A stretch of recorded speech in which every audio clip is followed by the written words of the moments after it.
Maling kan lebih pintar dari polisi ya? Kadang-kadang. Ya. Kan tidak bisa memprediksi behavior manusia untuk mereka mau membobol siapa hari ini. Iya, betul.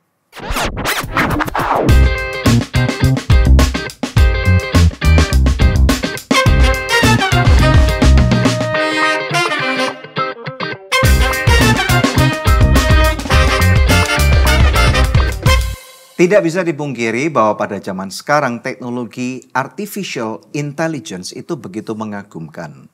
Yang paling beken nih adalah ketika kita mulai engage dengan ChatGPT itu. Dan kemudian akhir-akhir ini di sosial media bahkan kita mendapati ChatGPT bisa ngomong-ngomong sama kita nih.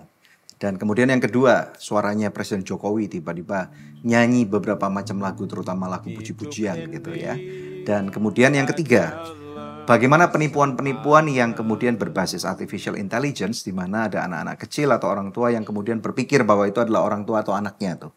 Nah, hari ini kita akan ngomong khusus nih ya tentang artificial intelligence atau AI yang sudah menjadi fenomena dunia pada beberapa tahun terakhir ini. Dan di Good News Program kita beruntung banget karena hari ini kita mendatangkan atau kedatangan seorang tamu yang luar biasa yang merupakan cikal bakal pembuat artificial intelligence di dunia guys. Jadi ini keren banget. Nah, namun sebelumnya jangan lupa bahwa pertemuan kita ini nggak ada yang kebetulan. Kalau Anda belum pernah check out Good News Program, please browse. Dan ada banyak episode-episode yang pasti akan memberkati Anda. Do us a favor kalau Anda diberkati, yaitu dengan nomor 1, jangan lupa untuk subscribe. Karena ini penting banget. Yang nomor 2, jangan lupa untuk kasih komen tentang apa yang Anda pikirkan tentang konten perbincangan kami. Dan kemudian yang nomor 3, kalau memang program ini juga memberkati kalian, silakan share kepada mereka yang perlu mendengarnya. Dan ada sebelah tombol kanan bawah itu ada super thanks to give us appreciation, supaya kami tahu bahwa kalian mengasihi kami, mencintai kami, dan terus memberikan dukungan supaya kami terus maju ke depan. We present you, seseorang yang sangat fenomena banget dan gelarnya banyak banget nih ya. Kalau tadi saya baca CV-nya itu ada 20 halaman kan. Menampilkan, saya singkat saja namanya, Ibu Maria Lantu. Selamat datang. Terima kasih. What an honor. Yeah. Terima kasih, Yeah. terima Thank kasih. Berarti ini mamanya AI ya? Ya, kalau mau dibilang mamanya AI, saya ingat memang ya. Itu waktu saya mengerjakan doktoral itu, saya engineering ya, orang engineer, electrical engineer dari ITB. Kemudian saya mengambil program untuk doktoral itu, waktu itu ketika memilih topik, itu AI sudah ada, tapi belum terlalu populer. Waktu itu masih artificial neural network atau... tapi profesor saya bilang, kalau kamu ingin mengantisipasi masa depan, ambil sesuatu yang masih berkembang ya. Tahun berapa itu Bu? 89 saya mulai, selesai doktor itu 99. Jadi tahun 99 itu. 10 tahun? Iya. Research-nya? Dari saya mulai masuk sarjana, itu sarjana saya lulus 89 kan. Jadi masuk sampai ke kedokteran. Research-nya sendiri itu cuma sekitar 3 atau 4 tahun. Ya. Tapi total saya belajar itu 10 tahun, ya. 89 sampai 99 mempelajari tentang artificial intelligence. Belajar engineering, tapi kemudian mengerucutnya ke arah artificial intelligence. Wow. Waktu itu di tahun 96 itu ya, saya masih kuliah di Kanada.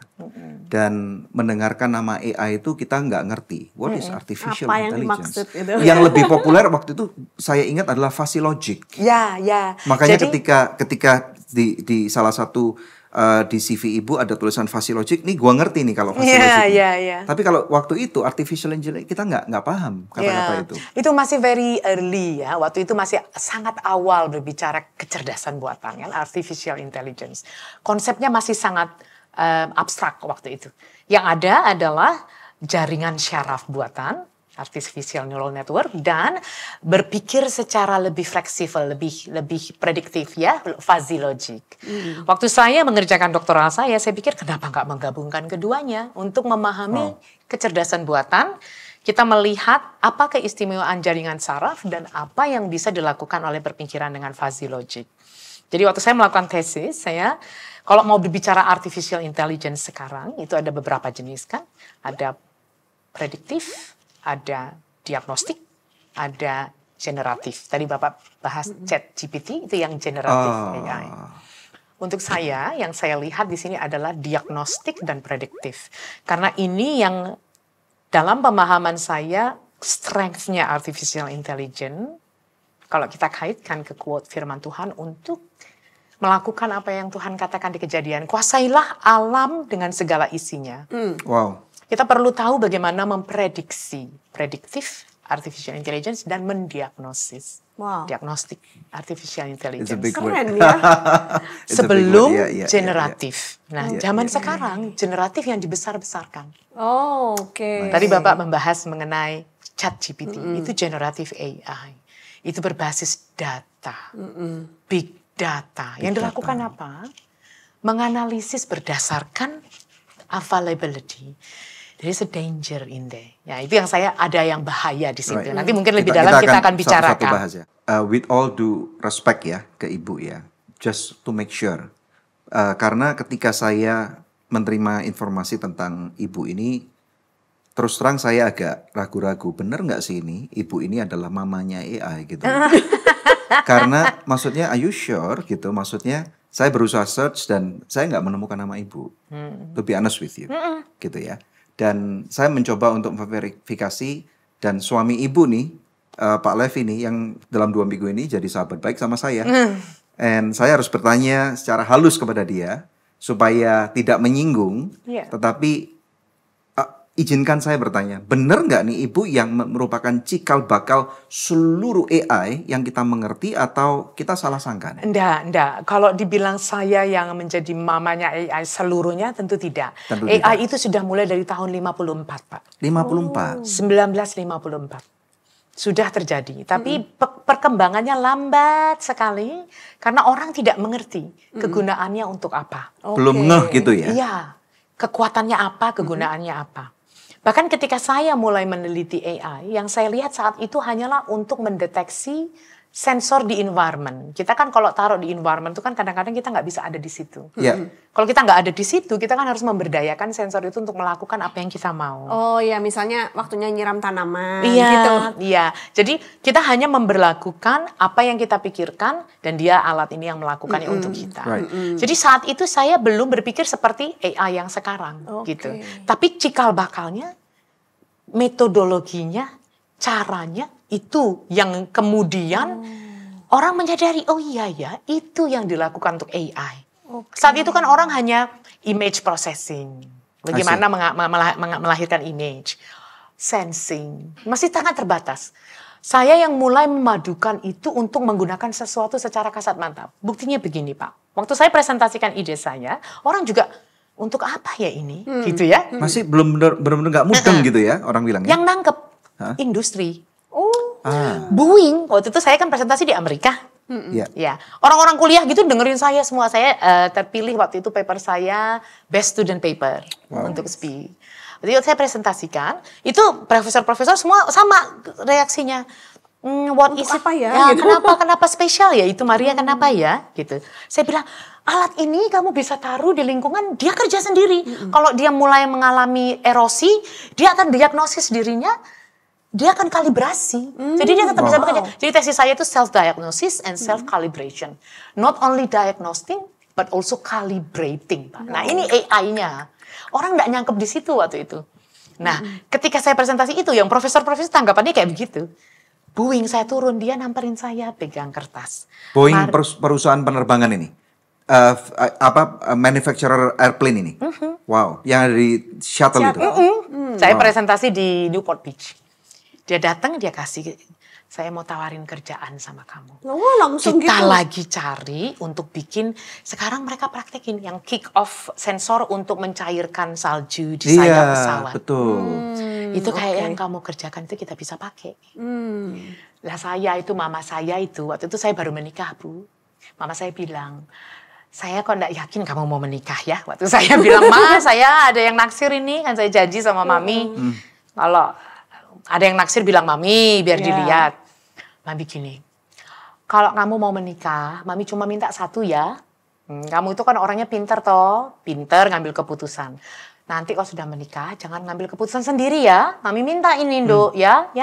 Tanya sama suamimu sebelum ngomong iya. Loh, saya baru menikah itu.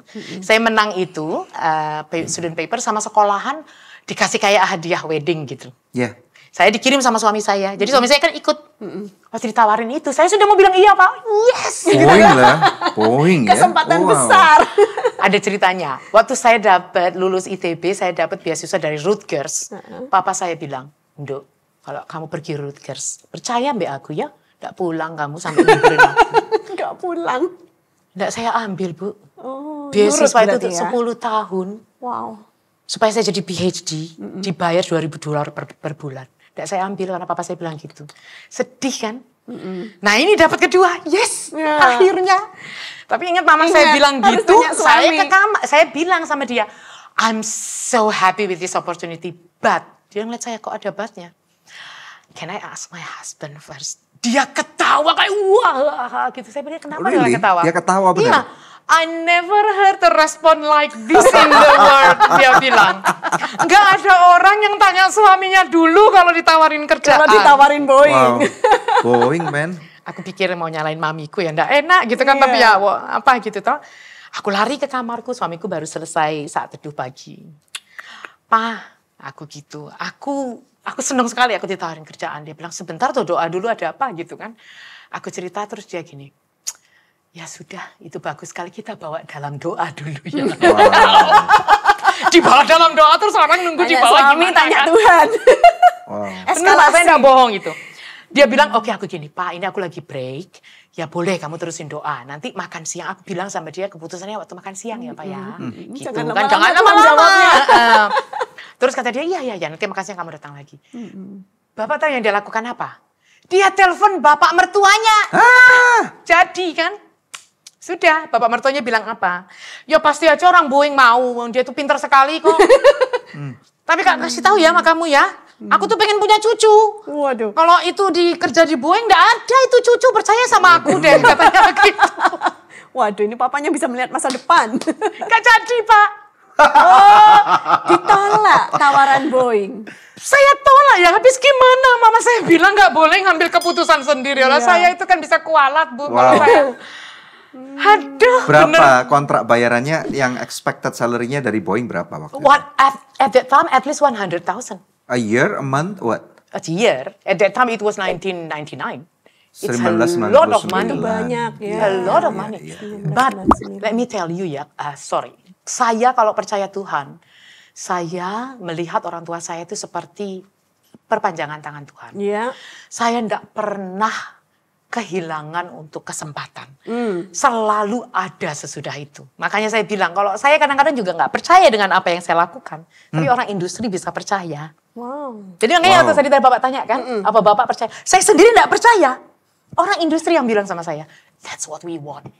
Saya waktu terbang tahun 2018 saya diterbangkan sama perusahaan saya untuk jadi keynote speaker di acara itu juga teknologi. Saya pulang saya lihat sensornya yang kick Iya, yang di salju itu. pesawat. Saya bilang, itu dulu yang saya kerjakan.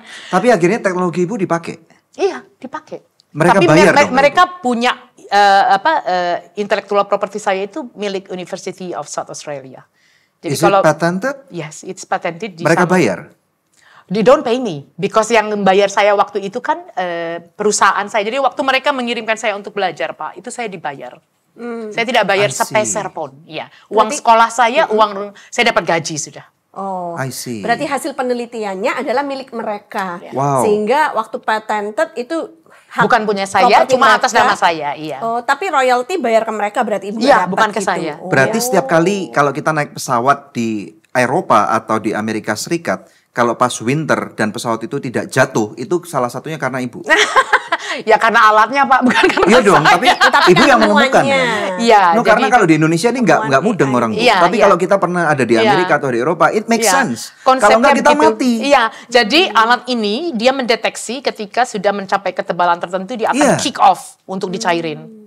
Wow. Ya, saljunya. Tapi teori yang Ibu temukan itu atau metodologi itu Iya. akhirnya dipakai oleh industri-industri untuk mengembangkan AI yang AI lain kan? yang lain. Bukan Jadi mereka cuman melihat, oh itu ternyata doang. bukan cuma hanya image processing, bukan hanya fuzzy logic. Kamu bisa menggunakan self diagnostic, makanya nanti jadinya generatif AI. Makanya ketika saya melihat generatif AI sekarang, saya sedih, Pak. Sebagian Kenapa? dari ide saya terbukti. Memang itu yang kita mau. Menjadi lebih mudah, orang nggak perlu sampai harus jauh-jauh. Kan nggak mungkin dong naik ke pesawat untuk beresin salju. Iya, kapan lagi terbang Ya. gitu. Gimana Bisa caranya? jadi lebih Ya. cepat, karena memang kadang-kadang kan harus keputusan itu lebih cepat. Ya. Bisa menjadi lebih mudah tugas kita karena perhitungan yang begitu banyak dilakukan dalam waktu singkat. Tapi dimanfaatkan untuk apa sekarang? Yang saya lihat ya, Iya. kayak Bapak bilang, saya lihat di Australia kebocoran data. Karena orang menggunakan generatif AI untuk menggantikan manusia. Iya, betul. Itu yang membuat saya sedih. Makanya ketika Levi bilang, ya kalau kamu tidak suka, bicara. Kamu harus mulai bicara dan kamu katakan itu kamu tidak setuju. Ketika kamu memulai penelitian itu, konsep saya untuk AI, Artificial Intelligence, kecerdasan buatan, itu untuk meringankan manusia. Betul. Membantu manusia. Firman Tuhan katakan bukan kuasailah manusia, kuasailah alam semesta dengan segala isinya. Menguasai alam semesta dan segala isinya ini perlu bantuan. Iya. AI is one of it. AI itu yang membantu manusia untuk yang kita nggak bisa jadi bisa.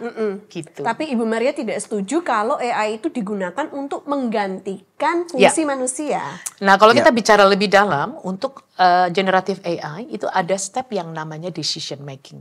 Ketika data dimasukkan, diproses, ditimbulkan, decision, kamu press the button, I agree or not, ya.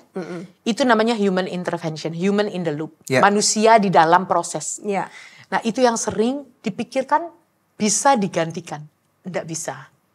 Tetap manusia yang harus memutuskan. Iya, I see. Jadi kecerdasan buatan ini hanya semata-mata membantu manusia. Ini pandangan saya. Saya nggak mengatakan saya benar, tapi saya melihat banyak sekali itu disalahgunakan oleh orang. Alright. Ibu tadi udah spill sedikit nih tentang kebocoran data. Pas Iya. waktu recording ini Indonesia lagi, menurut saya secara pribadi ya sebagai warga negara, saya perhatiin banget gitu. Bagaimana mungkin pemerintah Republik Indonesia kecolongan bahwa data server nasional itu bisa kena hack. Dan pemerintah dengan enteng mengatakan angkat tangan, I give up. Mereka udah buat statement, I give up. Mereka tidak bisa recover data itu yang kena hack. Negara dikalahkan oleh hacker. Dan ini memalukan menurut saya. Iya. Nah, menurut Ibu sebenarnya apa yang terjadi sih? Maksudnya from your point of view, Iya. you are an expert. Ibu adalah seorang ahli, Iya. you are an engineer, Iya. dan Ibu seharusnya pasti bisa jadi hacker kalau mau. Of course. Kalau untuk data, ya, prinsip saya adalah policy itu harus ada ya, Pak. Policy itu artinya peraturannya untuk data itu harus ada. Kebijaksanaan. Kebijaksanaannya untuk data itu harus ada. Kalau di Indonesia, saya rasa pemahamannya ada, tetapi mungkin peraturannya tidak tertulis dan tidak dilaksanakan. I see. Kalau di Perancis misalnya, saya kerja 2 tahun di Caledonia, yang negara bagiannya Perancis, itu untuk data mereka sangat ketat. Nah, jadi itu bukan hanya peraturan, tapi pelaksanaan juga. Pelaksanaan itu artinya siapa yang bisa memiliki akses terhadap data, gitu. Dan konsekuensi mungkin kali ya. Sesudah itu konsekuensinya kalau Bapak tidak memiliki aksesnya, berarti kan tidak mungkin memiliki pengetahuan tentang informasi itu. Kalau Bapak tiba-tiba memiliki informasi itu, sudah terbukti berarti membreak peraturan kan? Iya. Konsekuensinya berjalan. Oh. Dan itu severe consequences. Right. Artinya sangat serius konsekuensinya. Nah, kemudian yang kedua Pak, Bapak harus melakukan protection, perlindungan. Jadi sesudah ada peraturan, ada perlindungan. Data protection is very important, Pak. Itu adalah satu sistem yang harus diterapkan sesudah Bapak membuat data center. It's not, tidak mudah, tidak murah. Gitu. Jadi data protection itu ada yang bisa menggunakan encryption misalnya ya, coding. Ada yang menggunakan physical protection. I see. Ya, jadi kalau untuk negara-negara yang serius mengenai data, itu bukan hanya peraturannya, sesudah itu protectionnya, gitu. Dan yang ketiga tentunya seperti Bapak bilang tadi, itu yang konsekuensinya itu hukumnya ada, pelanggaran yang dilakukan.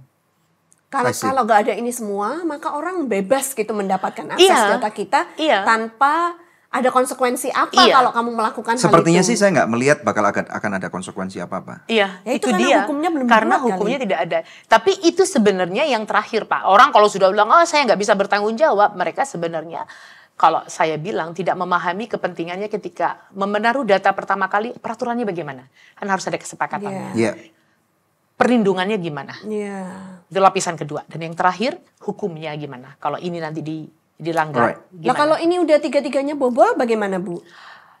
Kalau saya bilang ya, data yang sudah di compromise ya, sudah apa boleh buat sudah hilang, itu memang cuma 50-50 ya Bu ya. Kemungkinannya cuma either bisa di recover atau tidak. Nah, tapi harus dimulai dari awal kembali. Ketika di recover, harus dibuat peraturannya dan dibuat perlindungannya Mulai dan dari nol dibuat berarti ya? hukumnya. Itu harus Mulai dari dikembalikan. awal. Ya, harus dikembalikan. Bukan berarti tidak mungkin, tapi mungkin tidak 100% gitu. Oke. Karena sudah terjadi kebocoran, sudah terjadi leak.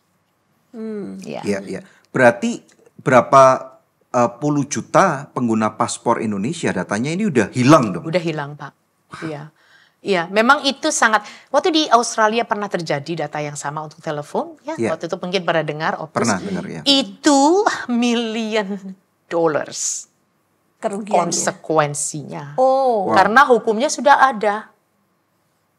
Proteksinya jebol. Jadi mereka bukan nggak bikin, Pak. Mereka bikin peraturannya, Mereka udah bikin proteksi. mereka bikinnya proteksinya, tapi hackernya lebih hebat, jebol. Maling kan lebih pintar dari polisi ya. Kadang-kadang. Tapi kalau terjadi konsekuensi mereka harus bayar. Karena kan polisi harus chase the tail kan. Iya. Iya. Kan tidak bisa memprediksi behavior manusia untuk mereka mau membobol siapa hari ini. Iya, betul. Jadi kadang-kadang itu kemungkinan ya, probabilitas. Jadi kan tidak diterduga terjadi ya, karena sudah ada hukumnya dibayar, harus dibayar kerugian itu. Oke. Bagaimana meningkatkan proteksi supaya hal seperti ini nggak terjadi lagi? Pertama harus ada pengakuan terhadap privasi, kerahasiaan. Nah, orang kita itu kadang-kadang terlalu enteng menganggap informasi itu bisa diberikan. Ya orang I see. kita mungkin itu karakter kita, budaya kita. Kalau ibu mungkin pernah ke Eropa, itu informasi very important buat mereka. Kita nggak kasih nomor telepon kita dengan gampang. Nggak mau mereka karena itu akan bisa digunakan Itu dengan nyambung salah. kemana-mana tuh. Exactly Pak. Jadi itu pertama kali yang harus kita ada mengakui pentingnya kerahasiaan data. Iya, iya. Minimal nomor handphone kita sekarang nyambung ke apa m-banking kita nih. Iya. Iya, iya, iya, iya, iya. Jadi satu pertama adalah pengakuan terhadap pentingnya informasi dan kerahasiaan data. Ya. Nah itu yang akan dimasukkan ke dalam peraturan. Apa yang boleh dibagikan Dan tidak boleh. dan bagaimana cara membagikannya. Oke. Nah, bagaimananya caranya ini misalnya harus ada kesaksiannya ditutup dengan ini dengan enkripsi program hanya diberikan pada waktu tertentu. Nah, itu kan jadi lebih membatasi kebocoran. Iya, Ya. iya, iya. Back to artificial intelligence ya. Apa peran kira-kira menurut Ibu hacker dalam atau artificial intelligence dalam kehilangan data ini? Kalau menurut saya saat ini ya Pak ya, artificial intelligence dengan data leaking itu mungkin belum overlap ya Pak ya. Kegunaannya artificial intelligence saat ini yang saya lihat adalah memanfaatkan informasi-informasi untuk menghasilkan keputusan yang mereka ingin capai. Jadi itu sebagai drive-nya gitu. I see. Jadi karena saya pengen informasi lebih banyak untuk mendrive semakin banyak data Pak, artificial intelligence semakin bagus hasilnya. Karena ini kan kira-kira ada let's say 110 juta data nih. Iya. Itu banyak banget dan itu harganya billions of dollars. Iya, iya. Lalu apa yang AI akan lakukan? AI If you itu, were ya, you were the mastermind of this. AI itu usernya Pak. Yes. Jadi bukan AI yang melakukan kebocoran. Betul. Nah, betul. AI itu menjadi motivasi orang membobolkan data karena dia hunger dengan information. Apa sih yang mereka mau lakukan dengan data yang dicuri? Jadi dengan generative AI, Ibu menggunakan data-data yang available untuk mengambil satu keputusan. For example, bagaimana caranya saya membuat baterai untuk mobil elektrik yang terbaik? Itu kan adanya di perusahaan-perusahaan yang membuat, mereka kan nggak buka data itu. Tapi kalau kita punya akses terhadap itu, kita kan bisa compare. Jadi in simplicity, generative AI itu membandingkan informasi untuk mengusulkan kepada kita. Ini loh yang saya dapat. Itu yang saya tadi bilang human intervention yang memutuskan setuju apa tidak. Nah, kalau untuk data kesehatan atau data paspor, mereka akan ingin melihat seberapa banyak sih kemampuan ekonomi orang Indonesia untuk menentukan apa yang paling baik untuk dipasarkan di Indonesia. Wow. Ya itu, dengan itu nanti mereka bisa masukkan ke dalam processing machine-nya untuk mengatakan oke, untuk perumahan skalanya ini, untuk mobil skalanya ini, untuk pendidikan skalanya ini. Ini kan GDP yang dipengaruhi di sini. Wow, berarti itu kayak rahasia satu negara dong ya mestinya. Bahaya ya? sekali, ya. Dan kayak itu, waktu di Australia juga terjadi begitu, untuk mengatasinya itu ditutup semua data, dibulang lagi dari awal kan, dibayar kerugiannya, pemerintah yang memulihkan. Menurut Ibu masih pegang paspor Indonesia, RI kan? masih. So Ibu boleh bersuara dong karena Ibu warga negara Indonesia ya. Iya. Nah menurut Ibu siapa kira-kira pelakunya? Kalau saya ya Pak, yang saya lihat sekarang ini kita kan sangat kapitalisme ya. Dunia ini kan semakin banyak mencari, dan Indonesia itu nomor 4 terbesar ya sebagai penduduk, market ya, sebagai market. Jadi dugaan saya mungkin ini adalah orang-orang yang ingin bisa menguasai ekonomi kita. Dengan mengetahui demografi kita, dengan mengetahui kekuatan market kita, ekonomi kita, usia, pendidikan, topologi, itu bisa membuat mereka tadi AI itu Pak ya, itu bisa digunakan untuk faking selera kita. Ya, dia bisa mendeteksi dari apa yang kita search, selera kita.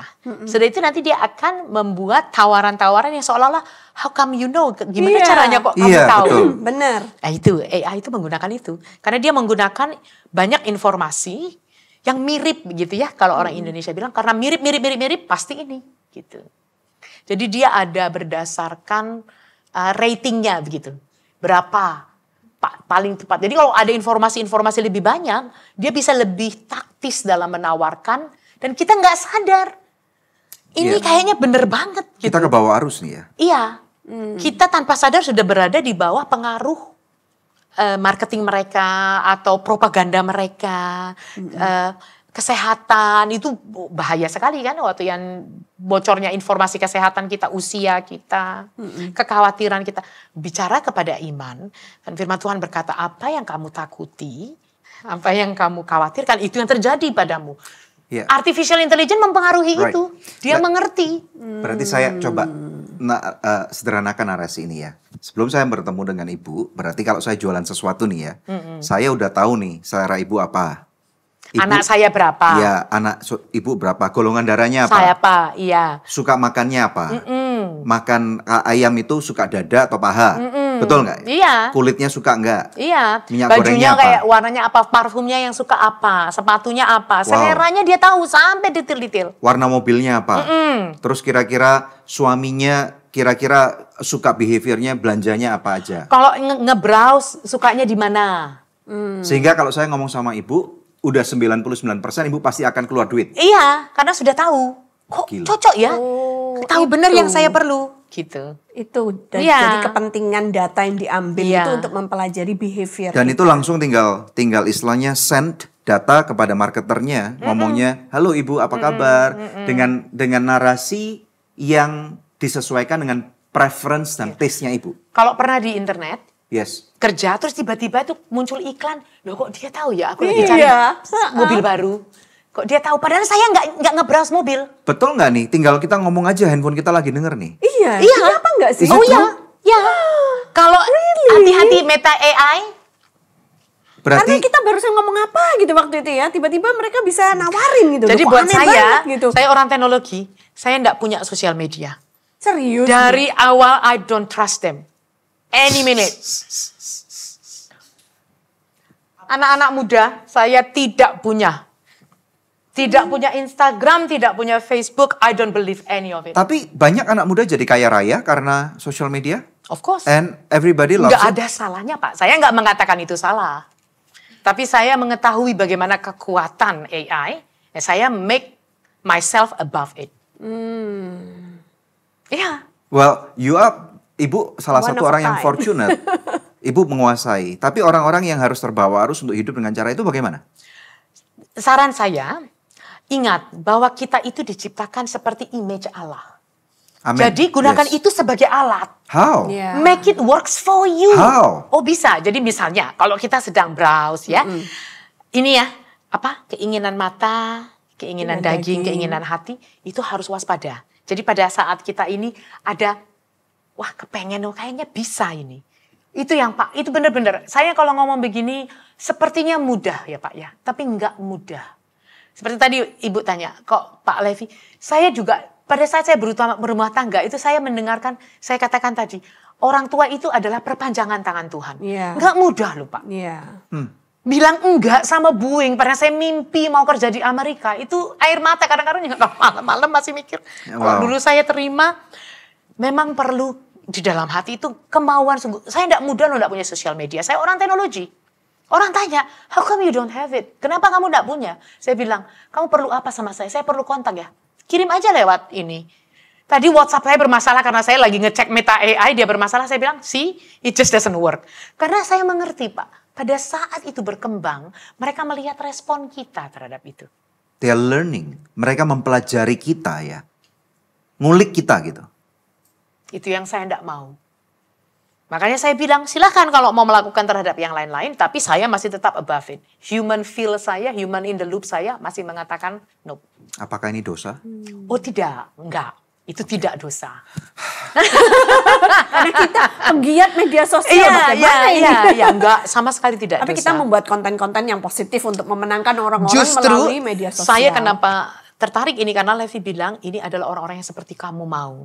Orang-orang yang menggunakan sosial media untuk justru mengabarkan kebenaran Tuhan. Nah, itu saya setuju sekali Pak. Wow. Oke. Hati-hati kalau nanti ditutup ya. Apanya yang ditutup? Kalau mereka tidak suka dengan yang dilakukan di Amerika, if you are too strong, kalau terlalu tajam, ditutup programnya. Itu seperti TikTok yang ditutup Iya, oleh iya. lagi dibicarakan untuk ditutup oleh Senatnya Iya, Amerika. Iya, ditutup Iya. karena terlalu dianggap terlalu religius, terlalu divisif itu istilahnya mereka, menyebabkan Visif. perpecahan. Wow. Kalau TikTok untuk mencuri data orang-orang di Amerika. Jadi kita kalau menggunakan sosial media untuk mengabarkan kebenaran Tuhan, itu di Indonesia orang belum terlalu protes. Tapi kalau di negara-negara luar mereka sudah merasa kamu memaksakan ide kamu aneh, kamu ini nanti mereka bisa naikkan itu ke pemerintahan dan pemerintahan mengatakan ini terlalu, ini kamu ditutup saja, enggak boleh. Iya. Ya. Iya. Nah, kalau aku ngelihat Ibu Maria Lanto ini kagum ya. Karena sebagai seorang wanita tapi pinter banget gitu kan ya. Yes. Dulu cita-citanya emang pengen jadi apa gitu? Pertama ya Bu ya, kalau kagum saya kembalikan kepada Tuhan ya. Saya sendiri tidak merasa saya seperti itu. Kalau cita-citanya ditanya apa, ini mama saya ada sama saya di sini. Saya itu sebenarnya orangnya simple. Saya kepengen seperti mama saya. Anak-anak punya keluarga, punya anak-anak, ya punya berhasil ya. In a way, saya kalau merefleksikan hidup saya, Tuhan berikan apa yang saya mau. Karena saya diberikan kemampuan berpikir itu adanya saya. Tapi kepinginannya saya ingin berumah tangga. Waktu itu tuh susah dapetnya karena cara berpikir saya pengen kerja, saya pengen ini. Makanya ketika saya bilang sama mama saya pengen berumah tangga, nasihat orang tua kepada kita tuh kan melihat pengalaman dia. Nah, mama saya cuma bilang, kamu tuh pintar sekali. Jadi yang kamu harus latih, denger. Gitu. Jadi jangan ngambil keputusan sendiri. Supaya apa? Supaya awet. Saya sekarang 26 tahun sudah menikah dengan suami saya. Puji Anak Tuhan. kami 3 dan sekolah. Congratulations. Ya. Itu yang sebenarnya saya mau. Jadi kalau ditanya karir apa yang saya mau? I don't have a specific thing. Saya nggak punya specific thing Jadi untuk nggak karir pernah saya. membayangkan waktu kecil kalau bakalan jadi seperti ini? No. Saya cuma membayangkan saya mungkin seperti mama saya menjadi ibu yang mendidik anak-anaknya untuk berhasil. Dan Makanya saya tadi katakan, kalau saya tidak punya suami seperti Pak Levi yang menampingi saya, yang mengingatkan saya bahwa anak-anak perlu ini, anak-anak perlu itu. Ya, saya juga mungkin berjalan dengan pikiran saya sendiri. Tapi dengan adanya pendamping yang mengingatkan, kita ini Tuhan satukan untuk menghasilkan generasi ilahi. Anak kita perlu didampingi untuk mengerti posisi dia di dunia. Ya. Posisi saya sekarang ini pemain tambang ya. Pekerjaan profesional saya itu delivery manager. Saya lakukan itu seperti saya lakukan untuk Tuhan. Jadi kalau orang bertanya kepada saya bilang, kamu mau jawaban saya seperti saya pribadi, atau kamu mau jawaban saya secara profesional? Wow. Kalau dia mau secara profesional, dan I stay profesional. Saya akan jawab secara profesional untuk menolong. Tapi kalau dia membutuhkan jawaban pribadi, saya tidak ragu-ragu bahkan untuk berdoa dengan orang itu. Wow. Karena saya pikir ibu bapak juga setuju ya. Untuk posisi saya itu punya akses langsung ke C-class di level-level pub. Apa itu artinya C-class? C itu CEO, CFO, eksekutif yang paling atas Pak. The right access. All the chief. Ya. Jadi pastor saya waktu di Bali itu Pastor Arifin ya, dia bilang, Maria kalau kamu diberikan akses ke atas, itu Tuhan ada maksudnya. Karena tempat itu tidak dimasukin semua orang. Betul. Jadi pada saat kamu masuk, kamu harus bisa menjadi cahaya, kita ini terang. Ya. Jadi kalau waktu saya dulu jadi kalau dia bilangnya advisor to CEO office ya, penasehat untuk eksekutif ya. Waktu saya itu posisi saya itu. Kalau saya masuk ke ruangan dia bilang, Maria ini keuangan kita begini, saham kita turun begini, bagaimana pendapat kamu? Kamu perlu pendapat profesional saya, Pak. Mereka sudah tahu gaya saya begitu. Iya. Nanti kadang-kadang mereka bilang gini, jangan bicara yang omong kosong. Saya nggak perlu pendapat profesional kamu, pendapat kamu pribadi. Kalau mereka sudah bilang gitu, saya bilang, mari kita berdoa. Oh wow. And then? We pray first. And after you Dan pada saat kita berdoa, Bapak dan Ibu juga mengerti, pada saat kita berdoa yang kita minta apa? Hikmat. Roh Kudus bicara. Yeah. Roh Kudus. Saya pegang, saya nggak bisa angkatkan perusahaannya ya. Yeah. Itu dari saham cuma $6 per lembar, saya pegang sampai $22 per lembar. Ntar kasih tahu ya after recording ya. Jangan. Yang setelah ini loh maksudnya. Yang what's ahead to come. Tapi saya percaya itu bukan karena saya mau, Bu. Tadi Ibu kan tanya, mau jadi apa? Iya. Saya tuh dekat sama mami saya kepengen kayak gitu aja. Anak saya 3, berhasil 3-3-nya. Ya tapi jangan jauh-jauh dari saya, karena saya Dengan kayak mami ya. Iya, tapi ya sekarang anak saya 1 di Inggris, nanti yang 2 ini katanya mau ke Amerika. Saya pikir kok sama ya. Buah kan tidak jauh dari pohonnya katanya kan. Iya. Kan kalau lihat firman Tuhan kan ngomong kalau mau tahu daripada pohonnya lihat buahnya. Iya, Pak. Gitu berarti buah dari orang tua ibu adalah ibu dan Iya. pohonnya luar biasa keren. Dari anak-anaknya berarti lihat anak-anaknya, nanti berarti Iya. orang tuanya pohonnya ini keren banget gitu. Betul. Saya katakan kepada anak-anak saya, ndak usah. Kalau anak zaman sekarang, mereka tuh mengalami krisis identitas. Iya. Siapa saya? Saya mau jadi apa? Saya bilang, nggak usah dipikirin. Tuhan sudah tahu. Oh. Jadi kalau kamu pengen tahu, tanya sama Tuhan. Saya bilang begitu Pak sama mereka. Karena kalau enggak mereka merasa restless ya. Anak zaman sekarang itu, aduh teman saya bilang rambut saya gimana ya mah? Jangan itu. Tanya sama Tuhan. Tuhan bilang apa? Purpose. I give you purpose. Ask me. Tanya saya. Tujuan hidup. Saya ajarkan itu kepada anak saya. Saya juga enggak pernah nanya kok saya mau jadi apa. Tapi saya tahu Bu, dari awal bapak saya bilang, kalau kamu jadi dokter, itu bukan buat kamu ya. Ini bapak saya almarhum. Buat anak-anak kamu. Wow. Maksudnya apa? Jadikan anak-anak yang seperti kamu. Oh, perbaikan generasi. Iya. Iya. Berarti dari kecil udah diproyeksikan akan menjadi dokter. Kalau diproyeksikan mungkin secara tidak langsung ya Bu. Ya karena adik-adik saya juga dokter semua. Iya. Secara tidak langsung. Tapi bapak saya itu berkata, kekayaan itu fana. Pendidikan itu yang menetap sama kamu. Wow. Jadi belajar. Dan kalau kamu sudah jadi dokter, bukan untuk kamu. Untuk belajar bagaimana menjadikan yang berikutnya begitu. Generasi berikutnya. Iya. Anak sulung saya sekarang, dia bilang, kan mama yang bilang saya harus jadi dokter. Sebelum ini ya. Ya, pada usia berapa Ibu mulai memahami kayaknya aku pintar nih gitu? Oh kalau itu dari kecil Pak, saya memang selalu harus jadi nomor 1, seneng Juara. gitu. Oh, selalu Iya. juara. Saya pelajar teladan SMA 6 loh Bu. Wow. Iya, iya. Oh, anak Jaksel nih rupanya. Iya. Wah, berarti SMA saya sudah di Jakarta. berarti literally pinter nih ya. Kalau dibilang literally pintar mungkin nggak sadar juga Pak ya, tapi kalau pengen jadi nomor 1 selalu. Seneng saya karena Motivasinya adalah untuk menjadi nomor 1. kalau ditanya kenapa, itu saya kembali lagi ke orang tua saya. Saya seneng kalau mama sama papa saya itu dipanggil. Kalau anaknya juara 1 kan orang tuanya dipanggil. Diberikan recognition. Mama Wow. papa saya itu kan cuma orang sederhana. Iya, iya, Kalau iya. di rumah itu, waduh, gimana sekolahmu? Saya itu kadang-kadang mikir, saya mau juara 1 biar mama sama papa saya dipanggil nanti. Dan kalau saya lihat di CV-nya Ibu udah biasa dipanggil oleh presiden. Iya. Mulai dari zaman Presiden Soeharto. Iya. Terus siapa lagi? Wah, yang saya paling berkesan sih Pak Presiden Soeharto ya Pak ya, karena untuk presiden-presiden yang lain tuh mereka melalui anak-anak anak buah ya. Jadi buat saya melihat niatannya itu ke saya atau ilmunya atau apa. Yang saya bertemu langsung hanya Presiden Soeharto, yang lain melalui anak-anak buahnya I see. saja. Iya, Ya. iya. Kalau saya lihat, mungkin saya juga tidak mau menghakimi cara orang Indonesia, tapi menurut saya kita harus lebih terbuka, ya. Tidak ada salahnya untuk mengatakan apa yang kita mau, Ya. dan tidak usah berpura-pura, ya. Kalau memang inginnya apa, kita katakan. Kalau orangnya mau, bagus. Kalau orangnya tidak mau, ya tidak apa-apa.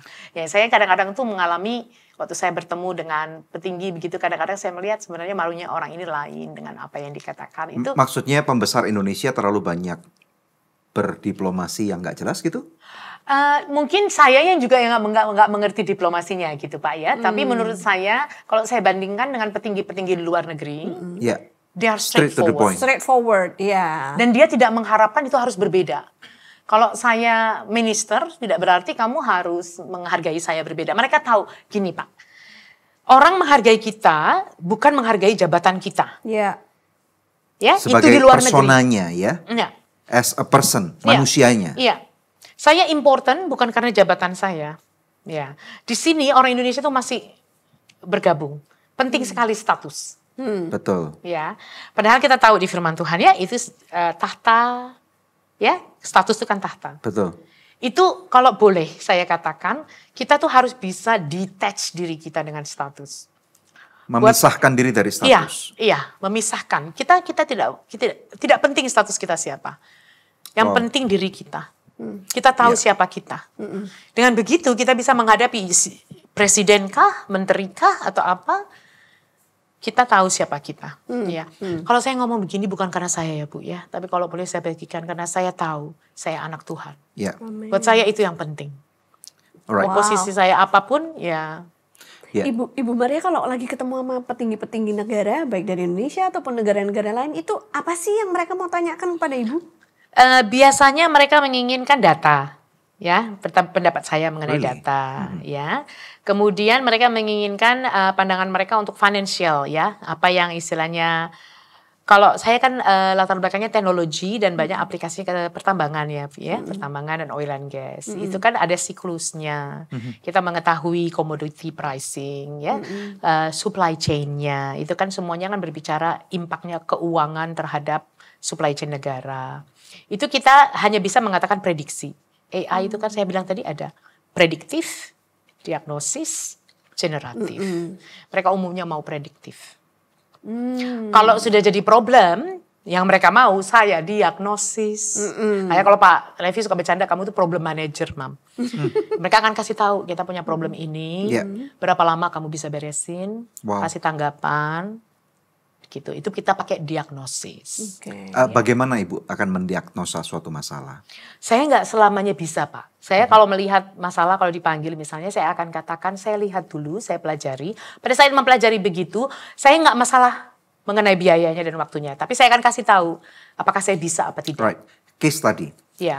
Dari saham $6 ke 22. Iya. Ini kan bukan cuma masalah digoreng. Bukan. Bukan cuma masalah untuk kita sounding ke masyarakat bahwa ini profitable. Iya. Tetapi apakah ini pertumbuhan yang organik atau kalau maaf nih di Indonesia banyak sekali yang terlalu banyak digoreng. Iya.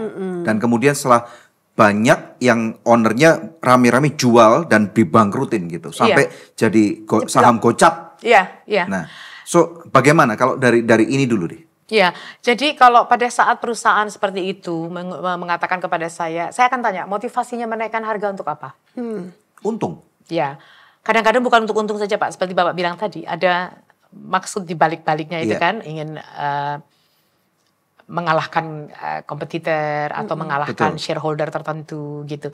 Kalau maksudnya itu sejahtera dengan hati kita Pak ya, saya menolak juga kalau nggak saya sejahtera. Oh gitu. Oh, jadi Ibu bukan you are not It's a hit not money. woman. No, I'm very strong. Can you on be it. a hit woman? No, I don't want to. But you can. I don't want to. I don't think it's right. It's not a calling. Dan untuk menolak itu tidak susah karena ibu udah berlatih dari sejak kecil menolak Boeing, menolak apalagi tadi. Terima kasih. Saya pikir papa saya itu menciptakan saya supaya saya bisa bilang tidak. Iya kan? Wow. Terus tadi menolak apalagi yang suaminya nggak setuju? Rutgers sama saya. Boeing. Aduh, saya Kalau pikir NASA telepon Ibu juga tolak. Ya saya tergantung Doa motivasinya dulu. Pak. Tergantung Dia harus doa motivasinya. dulu, tanya Ya. Kalau Tuhan. BRIN masuk hitungan nggak? Kalau buat Nggak saya. berani lihat jawabannya deh. Apa ya kok aku nggak ngerti? BRIN itu Badan Research Indonesia. Oh, gitu yang lagi loh. kebobolan ini. Bukan, BRIN itu cikal bakal yang punya Pak Habibie buat itu loh. What do you call that itu? Saya nggak mau menjawab karena Nggak usah Jangan dijawab dijawab, deh, Bu. itu mungkin Enggak, pertanyaan jebakan. itu yang lagi kita doakan. Jangan deh Bu, Nah. nanti kalau Ibu Masih nungguin ya? Jangan lupa subscribe untuk mendukung pelayanan ini. nanti Ibu. Karena Lagi itu yang kita didoakan, lagi Bu. doakan. Ayo BRIN, ini orangnya udah mau nih telepon nih segera nih. Nanti kalau sudah jawabannya dari Tuhan datang, kayak saya bisa jawab. Kalau Tuhan belum jawab doanya kan nggak boleh. Makanya waktu Bapak tanya tadi, ini Tuhan yang ngomong sama saya. Wah. Wow. Berarti Suami emang- saya selalu memahami bahwa kalau saya diberikan seperti ini itu bukan kebetulan. Ini maksud Tuhan. Saya cuma disuruh belajar. Saya sudah kerja di bawah tanah di Isiswe di South Africa. Itu memang di bawah tanah, Bu, 300 tambang meter. emas tuh. tambang. Enggak, itu tambang coal.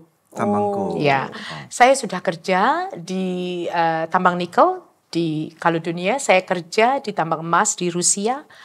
Itu saya hanya belajar. Saya kerja di Inpex, di oil and gas, di Woodside. Saya hanya belajar. Kerja tapi belajar gimana tuh Bu? Belajar. Disuruh Tuhan belajar. Oke. Ya Untuk kerja, ya melihat, kerja kita sebagai manusia observasi, kita kerja. mengerti apa yang terjadi gitu. Tuh infiltrasi dong. Kalau untuk dibilang infiltrasi itu melanggar kode etik, Pak. Nggak boleh. Berarti kata-katanya nggak selalu tepat infiltrasi dong. Iya, Karena jadi- kan banyak hamba Tuhan yang terlalu berbesar diri mengatakan you are infiltrating the marketplace. Nggak Belum boleh, tentu. Pak. Nggak Nggak boleh ya. boleh. Berarti itu Jadi, kata-kata yang salah. Saya sebagai profesional akan mengatakan kita memiliki kode etik. Saya tidak boleh melanggar itu. Apalagi kita anak Tuhan, tidak boleh. To influence boleh nggak? Kalau info, makanya saya tadi bilang kan, saya pernah, itu posisi paling berat itu Bu. Penasehat untuk CEO.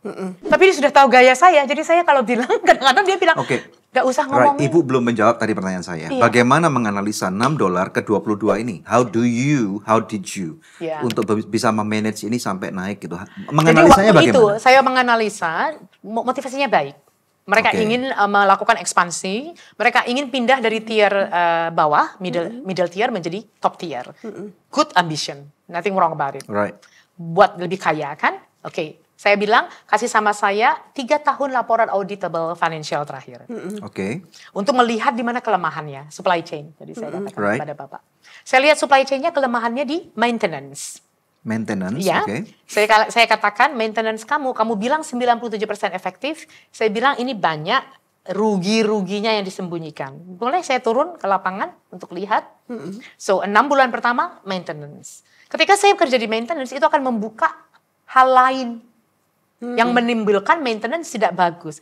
Jadi, langkah pertama, lihat apa yang menjadi penyebab utama, low hanging fruit kalau orang boleh bilang, yang paling mudah kita lihat, yang kasat mata kita lihat, dan minta hikmat sama Tuhan, apakah boleh apa tidak. Kenapa saya bilang Bu ya, saya lakukan hal yang sama kedua kali, proses yang kedua, beda perusahaan, targetnya berbeda, sama problemnya maintenance, tidak diizinkan sama Tuhan loh. Kenapa tidak diizinkan? Itu atasan saya bilang, Maria saya takut kamu pergi ke sana. Why? Waktu saya datang, dia bilang gini, umur kamu berapa? Kamu belum lahir, saya sudah jadi maintenance di sini. Oh, direndahkan. Jadi nanti akan ada pelecehan dan kekerasan itu di sana. Itu sampai manajer saya, waktu meeting hari pertama, saya kerjakan tuh kan dari pagi sampai sore. Ternyata dia cari saya. Dia bilang gini, saya takut kamu sudah dicop, ditaruh di box di mana. Waduh. Karena tambang itu duitnya ratusan miliar ya, triliun. Satu hari itu bisa 20 ke 50 miliar, Pak. Wow. Itu yang kecil. Hah? Itu yang kecil, ya. Jadi kalau saya bilang, jangan kita didrive oleh uang. Kita harus didrive oleh apa yang Tuhan panggil untuk kita. Kalau saya membantu, saya kasih tahu, saya butuh waktu segini dan biayanya segini.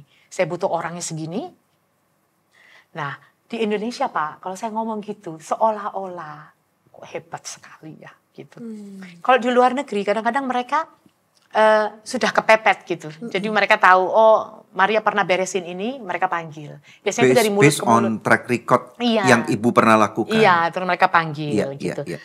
Jadi mereka bilang kita persoalannya begini, kamu mengusulkannya gimana? Kadang-kadang mereka juga nggak sanggup. Waduh, nggak bisa kita kayak begitu. Gimana menurut kamu? Saya kan katakan, kalau kamu nggak bisa, konsekuensinya seperti ini. Jadi kalau kita sebagai penasehat, kita kasih option sama mereka. True. Iya, option itu kalau ini begini, kalau ini begini. Right, go back to maintenance tadi. Setelah Iya. maintenance terus? Tergantung, Pak. Kadang-kadang orang maintenance tidak bisa melakukan karena tidak mendapatkan dari orang warehouse. Gudang. Kadang-kadang karena gudang. Gudang karena apa? Karena yang mengirimkan barang, logistik.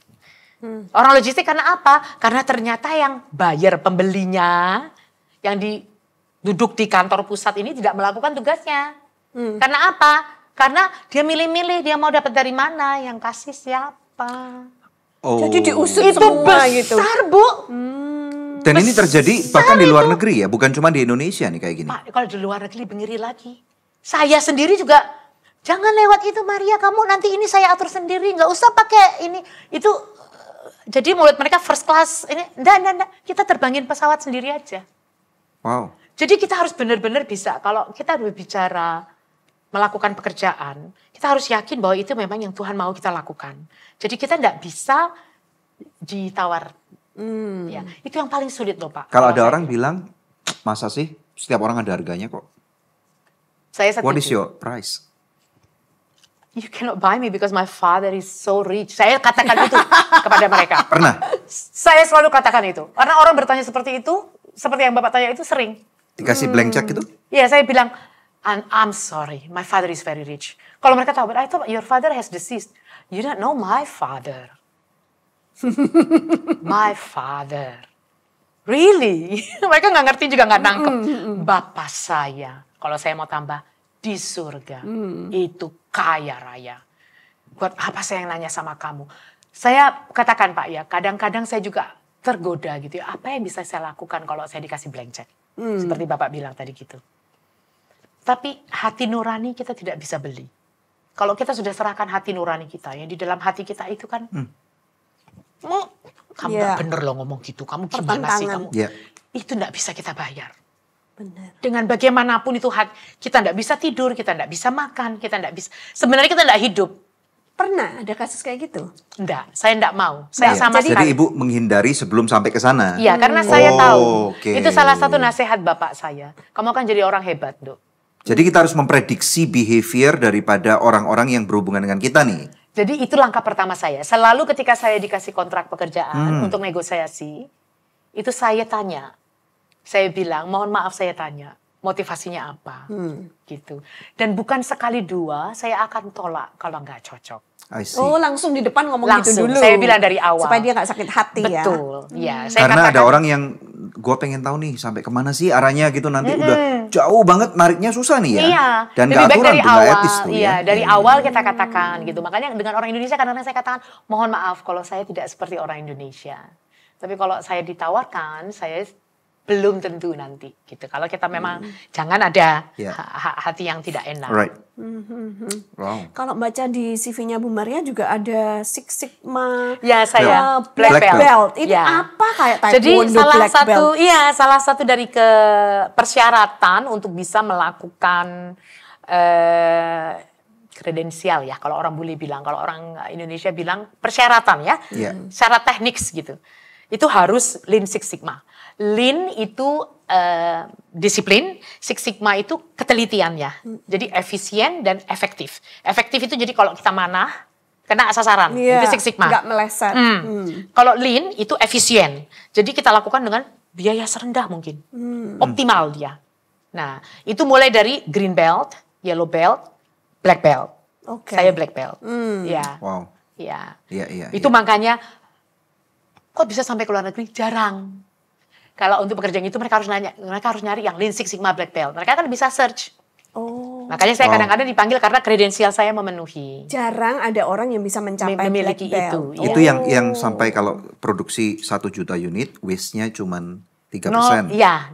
Berapa persen tuh kalau udah Kalau level 6? Kalau level 6 0,005 Pak nolnya ya. Jadi 99,999999%. Wow. Iya.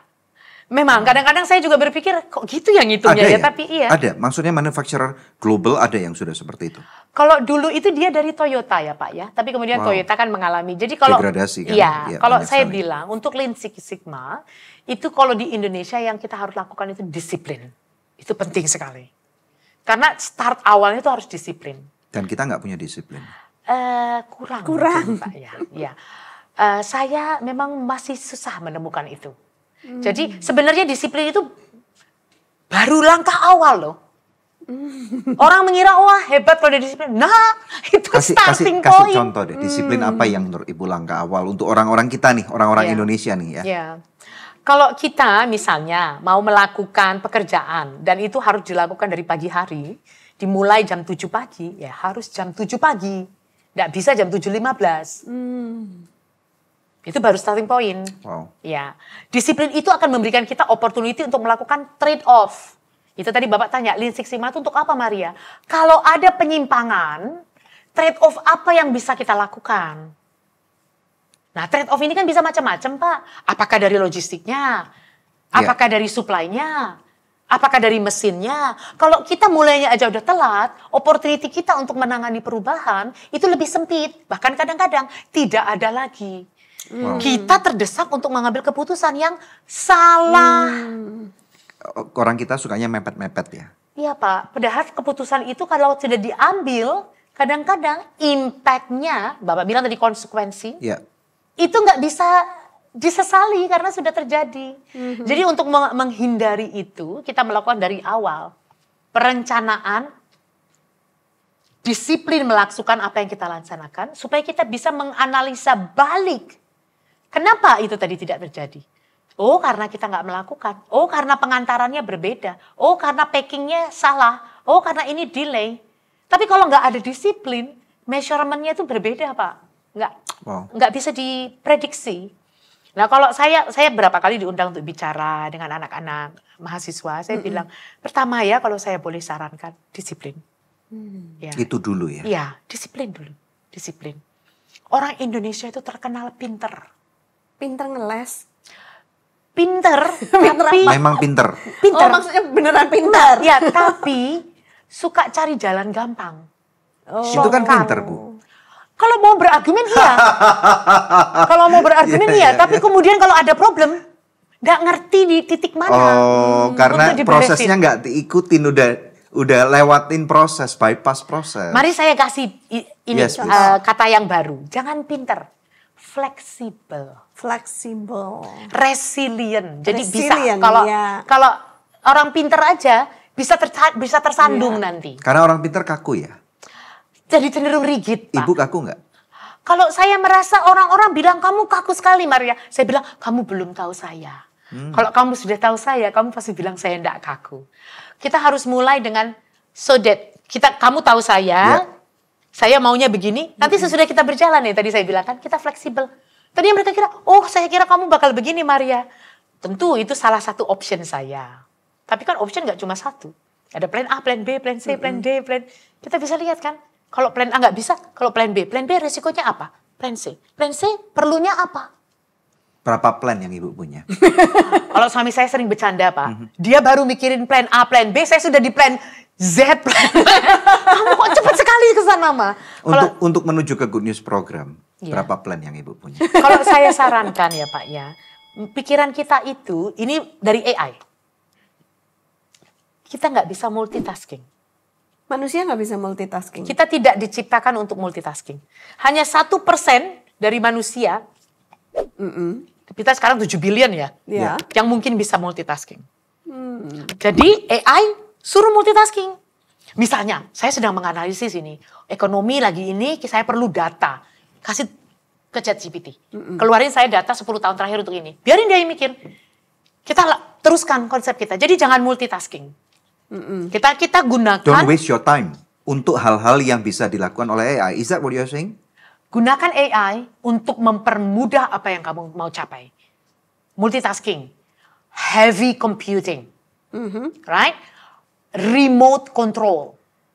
Saya ditambang. Enggak saya kirim. Benar-benar remote, bukan yang remote control TV ini, bukan kan? Saya Benar-benar di sini, remote itu. Ini truknya jalan 3.000 km dari saya.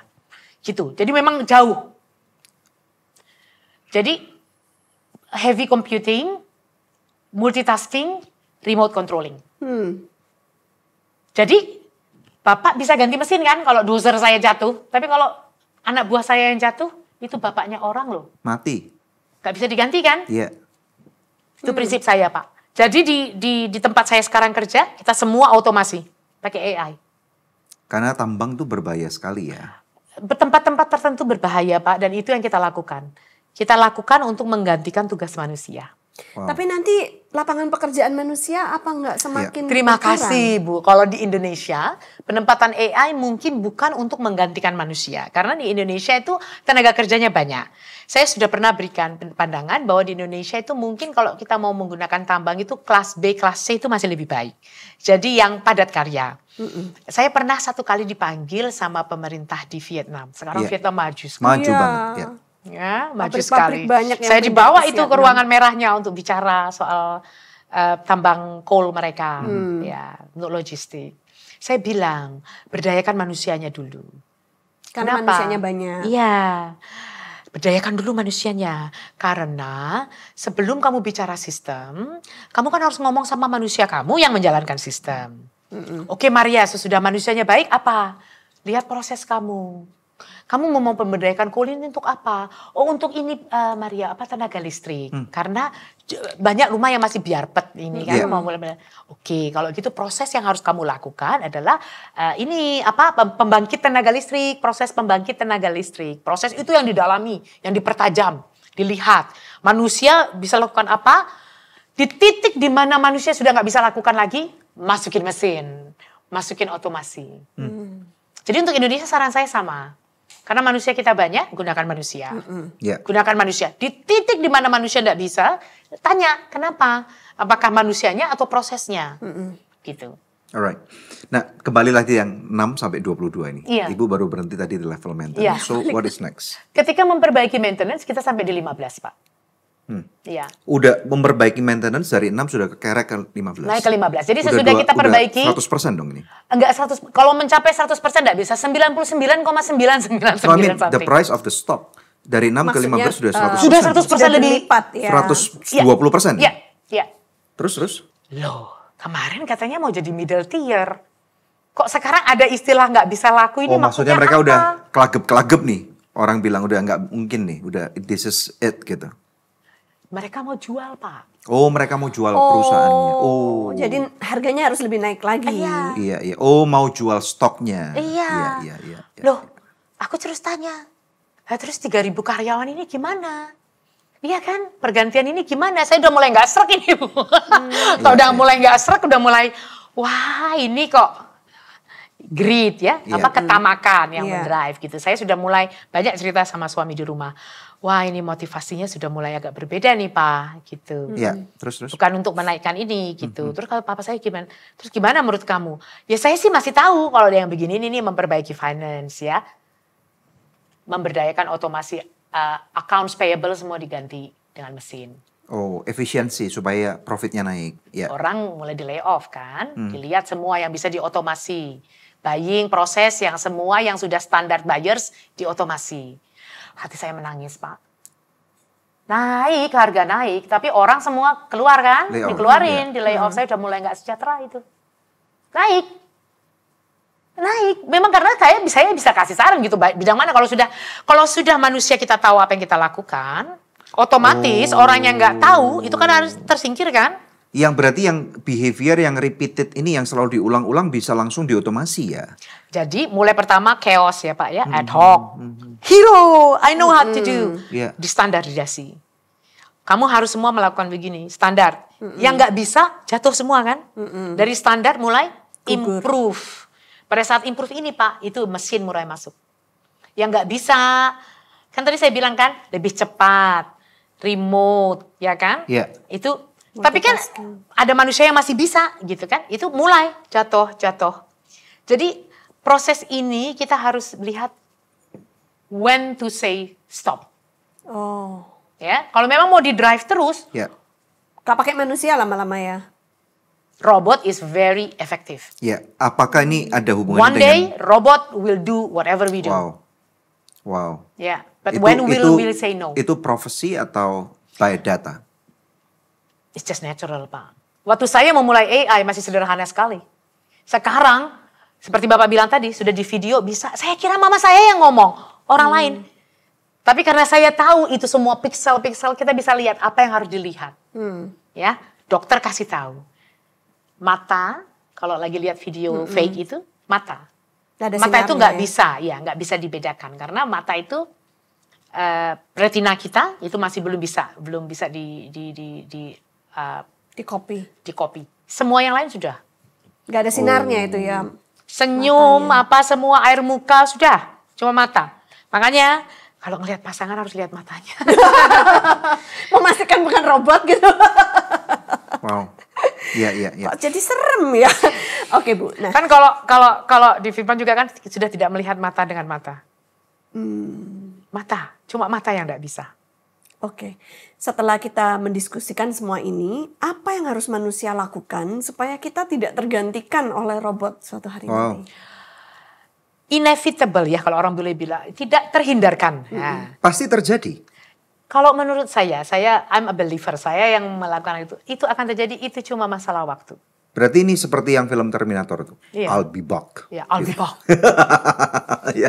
Imperatif. Terus apa yang kita lakukan sebagai manusia? Tidak ada yang bisa mengalahkan spirit kita. Oke. Ya, robot akan sangat capable, can do anything. Tapi dia nggak punya spirit. Betul. And the spirit is the power. Wow. I believe it. Bagaimana dengan perasaan? Can robot atau artificial intelligence copy perasaan manusia? Dia bisa memiliki emosi, karena emosi Bisa bisa memiliki dipelajari. emosi. Iya. Tapi dia tidak punya spirit. Emosi itu artinya apa? Dia tahu kalau situasi begini, I'm Karena- feeling so blue. Iya. Dia bisa, dia pelajari. Orang kalau kayak begitu reaksinya gimana? Itu Karena kan emosi, itu kan reaksi. algoritmanya udah diprogramin ke sana. Iya. Tapi dia tidak bisa merasakannya. Jadi kalau dikatakan dia bisa merasakan, dia bisa berakting seolah-olah dia jatuh cinta. Tapi apa dia tahu itu cinta itu apa? Dia tidak tahu. Dia mengerti konsep itu. Dia mengerti karena konsep itu ditanamkan kepada dia, Konsepnya. diprogramkan kepada dia. Tapi dia tidak tahu artinya. Jadi spirit dia tidak ada. Kita itu manusia itu kan 3 ya. Iya. Tubuh, Jiwa, jiwa, roh. Jiwa itu dia bisa masukin. Jiwa itu emosi. Jadi hati-hati dengan jiwa kita. Jiwa bisa dia masukin. Dia emosi dia tahu. Dia bisa Dia bisa mendeteksi memanipulasi jiwa kita. Memanipulasi jiwa kita. Oh ya? Dia bisa merasa, loh ini robot kok lebih ngerti dari aku ya. Bisa. Dia simpati. Dia ikut emosi sama kita. Emosi kita dia bisa. Tapi spirit nggak bisa. Jadi itu memang di situ titik bahaya. Saat ini masih jarang sekali yang penelitian terakhir sudah mulai mempelajari kapan orang tertawa, kapan orang menangis, kapan orang marah, ya. Itu kan jiwa, itu kan emosi. Tapi untuk spirit, Bapak mungkin menyadari sebenarnya saya marah sekali. Tapi Tuhan memberikan di dalam hati saya tenang. Seperti ada air dingin. Nah itu dia yang nggak bisa memahami. Tidak akan bisa. Nggak akan bisa. Tidak akan bisa. Right. Jadi manusia Tidak bisa dilatih. Nggak bisa dilatih. Karena dia nggak bisa connect sama Holy Spirit. Dia nggak bisa connect sama roh. Makanya saya bilang kuncinya adalah spirit. Roh kita, Pak. Saya mengalami, saya pernah merasa putus asa, nggak ada jalan keluar. Tapi saya percaya ketika roh kita berbicara sama Tuhan. Saya cuma bilang gini, Tuhan saya nggak tahu. Saya cerita sama mama saya waktu itu, orangnya dia orang Jepang. Yakin Maria? Saya nggak bisa kasih tahu perusahaannya. ERP kita bakal beres besok semua ini. Iya. Kamu tahu kan, kalau malam ini nggak go live, apa yang terjadi? Harakiri. Karena dia orang Jepang. Siapa yang mau harakiri? Saya pikir, wah ini bertentangan dengan prinsip spirit. Tapi dia bicara begitu karena dia bos saya kan nggak mungkin tentang. Ini namanya saya bilang tadi, code of ethic. Saya masuk kamar, saya selalu bawa bantal untuk berdoa. Saya cuma berlutut, air mata keluar, saya bilang, Tuhan saya nggak tahu harus bilang apa. Tapi saya tahu Engkau tahu. Wow. So, saya cuma serahkan ya. Kalau firman Tuhan di Roma 8, ya, ayat 2. Roh itu bekerja, berdoa buat kita untuk keluhan-keluhan yang tak terucapkan. Saya katakan aja, saya tidak tahu, you know.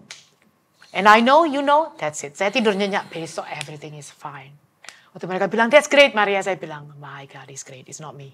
Dan Maksudnya ibu tidur dan semua jadi beres gitu? Kita sudah siapin, Bu. Kita sudah siapin, tapi resiko untuk gagal itu kan selalu ada. Resiko gagal. Iya. Kalau kita diperhadapkan untuk hidup dan mati, resiko gagal itu kan pasti ada. Pasti ada. Kalau kita mau menghindari resiko gagal, kita kan mengutamakan pikiran kita, oh mungkin ini resiko gagal. Kalau gitu kita matikan, lalu itu kita hidupkan lagi. Kita jadi berpikir dengan tenaga kita. Saran saya, kalau dititip seperti itu, gunakan Roma 8:26. Biarkan roh yang bekerja. Karena itu ada satu fase di mana kita udah di luar ranah kita ya. Is that what you're trying to say? Exactly. Pada saat di mana kita merasa diri kita sudah tidak mampu. Disitulah AI itu. Tadi Bapak bilang, AI bisa apa enggak? AI enggak bisa. Jadi kalau kita mau samain diri saya dengan AI yang paling hebat, saya tahu saya masih lebih hebat. Jadi AI kita jadikan jongos kita. Exactly. Itu dia maksud saya. Yeah. Buat saya, dia bisa lebih hebat, dia bisa lebih kerjakan ini. Tapi saya punya, connect langsung, seret, beres. Dia nggak punya. Alright. Saya punya, kita punya. Wow.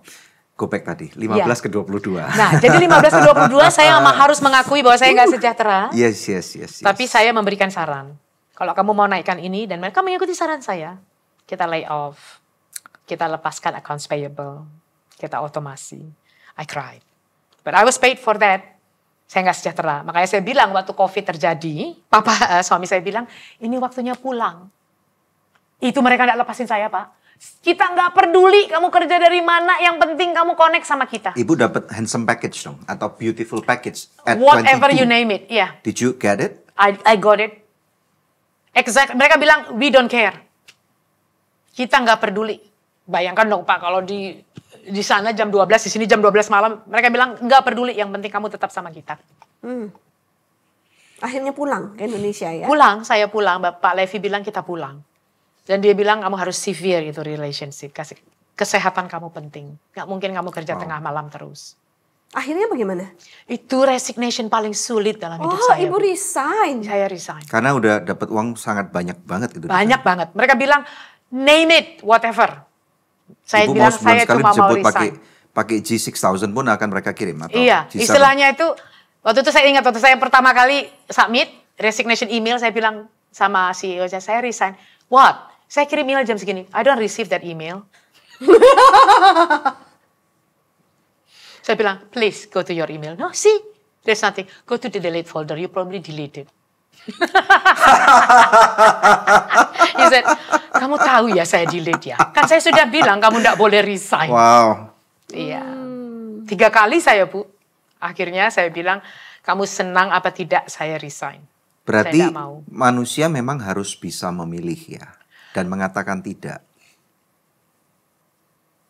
Saya bersyukur kepada Tuhan. Saya pada saat muda mengalami hal-hal yang membuat saya menangis ketika bapak saya yang mengatakan tidak kepada saya. Atau suami saya yang mengatakan tidak kepada saya. Tapi pelajaran itu membantu saya untuk mengatakan tidak kepada hal-hal yang lebih berat. Amazing. Bapak saya bilang, pada saat kamu nanti, bapak saya sekarang sudah di surga. Pada saat kamu nanti mau menghadap Tuhan. Kalau kamu hatinya bersih, itu gampang. Oh, see Jesus. Itu yang saya pegang, Pak. Kalau saya ngomong begini, kesannya orang yang benar. Tapi saya sudah melalui. I've seen the world. Saya sudah kerja. I've flight first class. I've flight private jets. Tidak memberikan. Tuhan yang memberikan. Itu semua memang cuma sementara sih ya. Iya. Pada saat Tuhan datang kedua dinikmati kali. memang enak sih. Orang menikmati jabatannya, Pak. Iya. Kita, Tuhan di pengkhotbah ya, mengatakan, yang saya pandang baik adalah kalau orang bekerja keras dan menikmati. Itu adalah Hasil berkat kerjanya, Tuhan. iya. Iya. Saya tidak pernah menikmati jabatan saya, Pak. Saya melihat itu sebagai tool. Ya kamu harus sediakan itu karena saya perlu datang. Saya tidak menikmati itu. Orang banyak kan kayak tadi kayak saya ke Bank Mandiri sama mama saya. Oh sekarang ibu prioritas begini. Perlu ini loh bu lounge ini. Saya bilang, saya tidak perlu itu mbak. Dia ngeliat saya. Maksudnya ibu sudah punya ya. Saya bilang ya terima kasih kalau ini. Tapi saya berusaha untuk membagikan. Kita tidak bisa dibeli dengan hal-hal yang seperti Ibu nggak itu. ngomong, because my father. Oh. Benar Pak. Kebetulan Because my dia. father. Betul. Saya kadang-kadang itu juga. Kita di dunia luar negeri itu harus hati-hati ya. Iya. Ada istilahnya data rahasia. Itu termasuk loh Pak. Jadi ada data itu public, internal, confidential, highly. Itu kita tuh sebelum ngomong begitu kita harus mengerti dulu. Pas apa? CEO saya churchgoers. Sekalipun mungkin dia nggak percaya. Tapi karena saya tahu dia churchgoers, saya bisa bilang. Jadi nggak asal nembak lah. Nggak boleh Pak. Nggak boleh. Itu melanggar peraturan data yang saya tadi bilang. Saya nggak akan ngomong begitu di Iya, sini. iya, baik. Itu melanggar peraturan data. Kita harus melakukan dulu istilahnya. Oh ini siapa? Kita harus Iya, menggunakan bahasa yang Cross tepat. check background. Ya, ini pertanyaan yang saya rasa penting. Ibu kasih pengertian kami tentang big data. Iya. Karena big data ini adalah sumber dari jawaban yang AI berikan kepada kita. Ya. Nah, bagaimana secara singkat tentang big data dulu deh.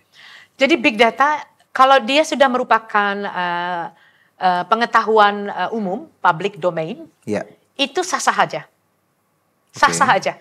Tapi kalau Bapak mempercayai big data, Bapak membiarkan sesuatu yang lebih bodoh dari Bapak yang tidak punya spirit menguasai Bapak. Contohnya apa?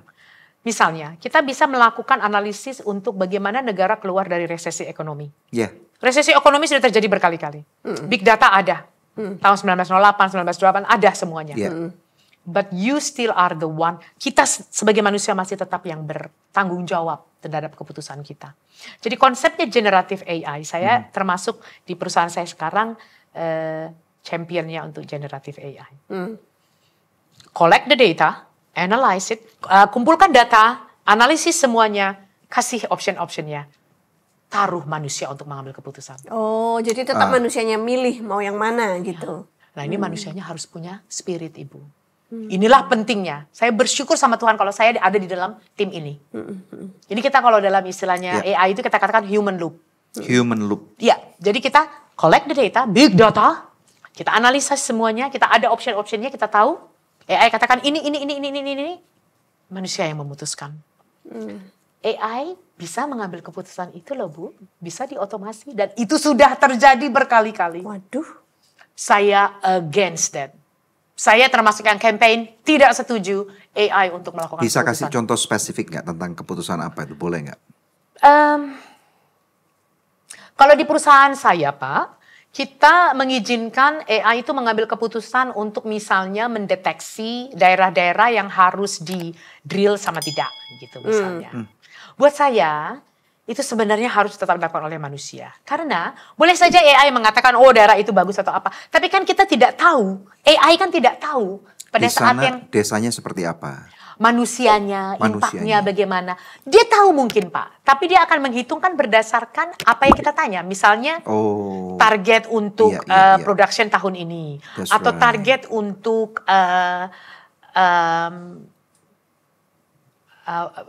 market komoditi yang harus kita jual tahun ini. Dia kan itu berdasarkan input itu semua. Sedangkan kita sebagai manusia itu kan melihat, oh tahun ini itu sesuatu yang mungkin AI tidak tahu. AI itu ada umurnya loh Bu. Ya, big data ada umurnya Pak. Ya, big data itu diperbarui. Kalau saya tidak salah sekarang itu ChatGPT 4 itu dia itu dari September tahun lalu gitu. Jadi dia nanti dari September tahun lalu sampai sekarang dia nggak punya datanya. Yang terbaru dia nggak punya. Bisa mencari Bu sekarang dia. Nggak bisa. Karena begitulah dia menggunakan ribuan data, miliunan data, triliunan data, tapi ada titik cut off-nya. Oh iya. Jadi dari titik cut off ke sekarang, yang tahu siapa? Kita sebagai manusia. I see. Jadi saya sangat menentang otomasi kalau itu bukan untuk ini. Iya, nggak mau saya. Itu membahayakan manusia.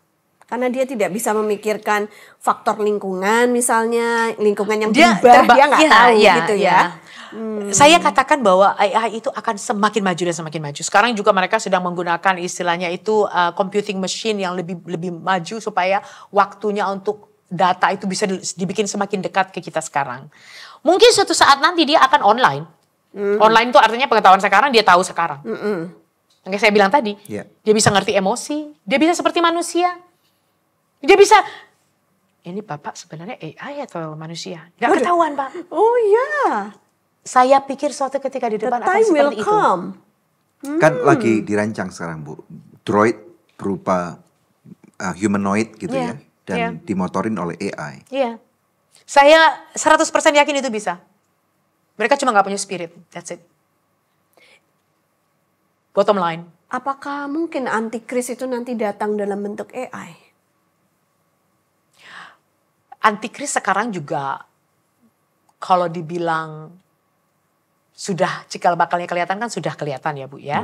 Tapi kalau dibilang dalam bentuk AI, saya pikir kok sayang ya, AI itu cuma alat gitu. Iya, berarti bukan AI tapi manusia. Saya percaya antikris itu ada gitu, tapi dia bukan AI. Dia sama seperti kita gitu, yang akan berusaha untuk menguasai dunia ini. Karena dia going kepada bapaknya. Ya, si jahat gitu. Bagaimana dengan yang akan diimplan kepada kita itu nanti juga ada hubungannya sama AI kah? Waktu tahun 2021 saya ikut seminar dengan Pastor Colanti dari Melbourne. Oh, Colanti. Ya. Steve Colanti. Yes. Dia boleh nanti dicek aja. Saya enggak punya sosial medianya, tapi saya ikut sama dia. Kita bicara sama-sama. Menurut dia, COVID itu tanda awal. Kuda putih kan? Di mana akan mulai. Kuda putih itu dari kedokteran. Mulai dari, saya bicara itu bisa kita satu topik sendiri Bu. Saya termasuk orang yang melihat COVID itu dipakai oleh untuk memasukkan manusia dengan percobaan-percobaan kepada tubuh manusia. Iya. Wow. Itu start awalnya, akan terjadi lebih banyak lagi depan nanti. COVID itu bukan natural disaster. Kalau menurut saya bisa salah. Ya. Tapi itu langkah awalnya. I see. Iya. Ya. Alright. Wow. Bu Maria, I wish I have 2 more hours untuk bisa ngomong sama Ibu di Good News Program. Thank you so Tapi much. ini menarik banget. Hopefully ini suatu titik awal dari sebuah persahabatan ya. Iya Pak. Iya. Dan kita sangat beruntung sekali untuk bisa mendengarkan hikmat yang Tuhan berikan melalui Ibu. Ya, pemirsa ada doa yang sudah terjawab. Saya bacakan buat pemirsa ya. Shalom. Puji Tuhan anak saya sudah diwisuda. Kami mengucapkan terima kasih atas bantuan doa dari Bapak dan Ibu. Tuhan Yesus memberkati kita semua, amin. Wow, kami turut bangga mendengarkannya. Dan kalau masih ada di antara Bapak Ibu, saudara-saudari sekalian memerlukan bantuan doa atau konseling, hubungi kami di nomor yang tertera di layar kaca atau layar gadget Anda. Dan juga bisa melalui email ke doa@anugerah.net. Puji Tuhan, mari kita lihat satu firman Tuhan singkat yang akan saya bacakan dari Mazmur pasal yang kedua ayat yang ke-8. Firman Tuhan berkata, mintalah kepadaku, maka bangsa-bangsa akan kuberikan kepadamu, menjadi milik pusakamu, dan ujung bumi menjadi kepunyaanmu. Jadi pemirsa sekalian, hari ini kita beruntung banget ya, kita bisa mendengarkan langsung dari bukan cuma seorang expert nih, tetapi seseorang yang Tuhan pakai bahkan mulai dari early stage artificial intelligence, sampai dengan sekarang. Nah, betapa luar biasanya kalau memang kita sama-sama bisa menggunakan ini untuk kepentingan kemuliaan Tuhan gitu. Ya, bahkan ini adalah suatu tools. Tadi saya pakai kata-kata yang sangat keras nih, jongos gitu ya. Jongos itu budak, adalah pembantu. Yang mau nggak mau kan AI ini nggak punya spirit ya. Jadi kita apa-apakan aja iya. Sama seperti kita kalau punya mobil. Kalau saudara punya mobil supercar, saudara bisa geber sampai 350 km per jam. Itu nggak ada kata senonya, tetapi harus nurut sesuai dengan pijakan kaki saudara. Itu jongos saudara ya. Nah tetapi di sini firman Tuhan mengatakan kepada kita, kita ini diciptakan dalam gambar dan rupanya Tuhan. Dan kita punya kehendak bebas. Nah di sini Tuhan memberikan suatu bola panas kepada saudara nih. Dikatakan mintalah kepadaku. Jadi Tuhan menyuruh saya, Daniel, dan pemirsa Good News sekalian untuk meminta kepada dia. Apa yang kita mau minta dari Tuhan untuk dia mau berikan kepada kita loh. Ini ada suatu blank check ini. Tadi yang seperti saya katakan kepada Ibu Maria gitu. Dan bahkan Tuhan mengatakan bangsa-bangsa, nations gitu ya. Seluruh bangsa di dunia ini adalah milik Tuhan. Jangan kita merasa bahwa ada bangsa yang bukan punya Tuhan. Jangan merasa bahwa Indonesia bukan punya Tuhan. Semua umat manusia ini punya Tuhan. Dan yang Tuhan mau adalah kita bukan menjadi penguasa atas manusia. Tetapi kita membawa kemuliaan Tuhan. Supaya setiap lidah boleh mengaku bahwa Yesus Kristus adalah Tuhan. Dan lutut bertelut di hadapannya. Dan percaya. Ini yang harus kita minta. Dan Tuhan mengatakan bahwa bumi ini kuberikan menjadi milik pusakamu. Dan ujung bumi menjadi kepunyaanmu. Jadi tempat main kita harus kita lebarkan. Sesuai dengan apa yang Tuhan sudah punya buat kita. Saya berdoa. Kalau episode ini boleh menjadi berkat buat saudara. Ayo kita rame-rame, kita kuasai artificial intelligence. Kita jadi orang-orang Kristen, anak-anak Tuhan yang pintar. Bukan pintar untuk nipu orang, bukan pintar untuk memanipulasi orang, tetapi pintar untuk menguasai dunia ini. Amin. Karena dunia ini sudah diberikan oleh Tuhan kepada kita loh. Kita sebagai penguasa dunia, kita ini sebagai orang-orang yang Tuhan dengan sengaja intention yang kuat untuk tempatkan di muka bumi ini. Supaya kita bisa mengkolonisasi bumi. Dan bahkan bukan cuma itu, bahwa kita ini bisa membawa, menenggakkan bendera kerajaan surga di muka bumi. Dan orang-orang akan melihat ada kemuliaan Tuhan melalui kehidupan saudara.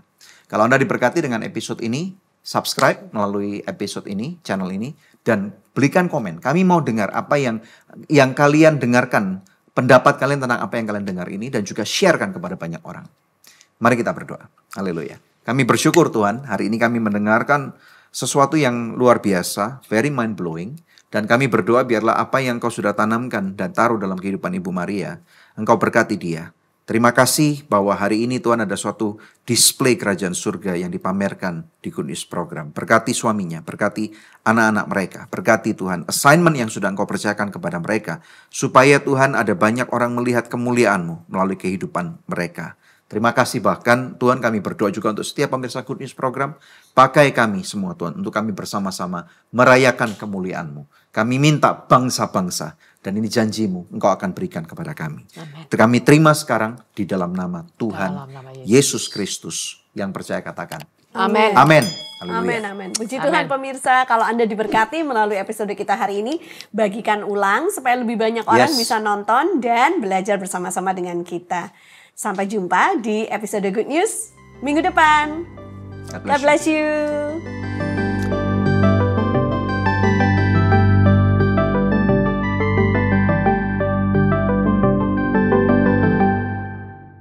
Ya.